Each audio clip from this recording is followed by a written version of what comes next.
করাচি ভিত্তিক airlines fly Jinnah শিগগিরই ঢাকা করাচি রুটে ফ্লাইট শুরু করতে যাচ্ছে। সোমবার বাংলাদেশের সরকারি কর্মকর্তাদের বরাত দিয়ে একটি প্রতিবেদনে এ তথ্য জানিয়েছে ভারতীয় সংবাদ মাধ্যম ANI।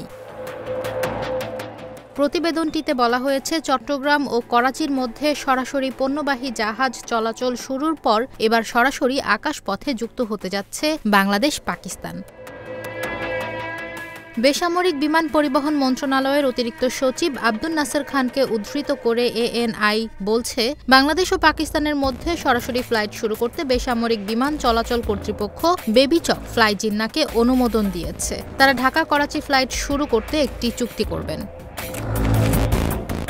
গত 13 জানুয়ারি ঢাকায় পাকিস্তানি ব্যবসায়ীদের শীর্ষ সংগঠন FBCCI এর নেতাদের সঙ্গে এক মতবিনিময় অনুষ্ঠানে দেশটির রাষ্ট্রদূত সৈয়দ আহমেদ মারুফ জানান, এবছরেই বাংলাদেশ থেকে সরাসরি পাকিস্তানে ফ্লাইট চলাচল শুরু হবে। পাকিস্তানি হাইকমিশনার বলেন, পাকিস্তান বাংলাদেশ সরাসরি আকাশপথে যোগাযোগে দুদেশের সরকার আন্তরিকভাবে কাজ করছে। চলতি বছরেই সরাসরি ফ্লাইট চালু হবে। এদেশের ব্যবসায়ীরা মধ্যপ্রাচ্য, সেন্ট্রাল এশিয়ায় রপ্তানি বাজার সম্প্রসারণে পাকিস্তানকে করিডোর হিসেবে ব্যবহার করতে পারে।